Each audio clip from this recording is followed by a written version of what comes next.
Almawdhi'u athalith, sehemu ya tatu, bisinaati wal hirfa, katika ufundi na sanaa. Ni mafundi wangapi wanawaibia matajiri? Akamwambia hapa ni mifuko 12, kumbe hesabu ni mifuko 8, minne akatia mfukoni. Ni wangapi katika mafundi? Unaenda pengine nataka kuchonga labda kitanda, anakuambia 500,000. Mimi nina 200,000, nimesikia kuna kitanda cha 200,000. Akamwambia pia sawa, hata mimi naweza kuchonga. Lakini hakwambii kwamba hicho akikuchongea baada ya mwezi kimeharibika, kwa sababu akikwambia hautorudi tena. Wangapi katika mafundi wanaoaminiwa na mabosi zao, wakaenda huko katika sehemu za kununua kifaa cha 50,000, atamwambia bosi 70,000, na kwa sababu kuna kudaiwa risiti atakudanganya wewe mwenye duka, andika bwana hapa nifanyie, andika risiti ya 70,000 hapa, lakini unajua wewe kwamba 20,000 anachukua yeye. Hiyo ni ghish. Fahadha akala alharam wa dhaka akala alhalal ma'a alithm. Yule wa kwanza ambaye ni fundi amekula mali ya haram, na wewe muuza duka, pamoja na kwamba mali ni ya kwako, umeuza kwa halali, lakini utapata dhambi ya taawun ala al-ithm wal udwan, dhambi ya kushirikiana katika kufanya uovu na kufanya uadui. Almawdhi'u ar-rabi', sehemu ya mwisho ambayo nitapigia kwayo mfano ni katika da'wa wa ta'lim, katika kufundisha,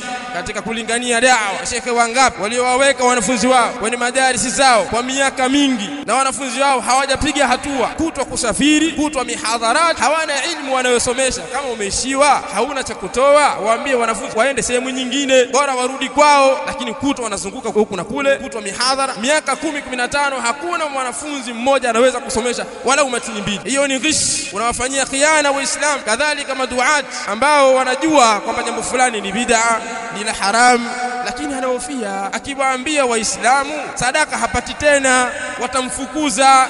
Kwa hiyo kwa kuhifadhi tonge lake aendelee kula zile sadaka, anawafanyia khiana Waislamu kwamba hii yafaa, haina shida, haina neno, hii maulidi ni sawa tu, lakini moyoni mwake ashajua kwamba hii haifai, lakini anahofia barua chake atakikosa. Wangapi katika hao? Ni wangapi katika hizbiyun wanaojua kwamba dawa salafia ni dawa ya haki, dawa ya mubaraka, lakini anajua akishakuja kwenye da'wa nafasi yake haitokuwa tena, watu watamtazama fulani na yeye hataonekana. Kwa sababu hiyo ataendelea kuipiga vita da'wa, akawafanyia ghishi Waislamu, yahmilu awzarahum wa min awzari alladhina yudhillunahum ala sa'a ma yazirun. Wal amthalu fi hadha albab kathiratun jidda yata'adharu hasruha, wa fi ma dhakarna kifaya, wallahu a'lam.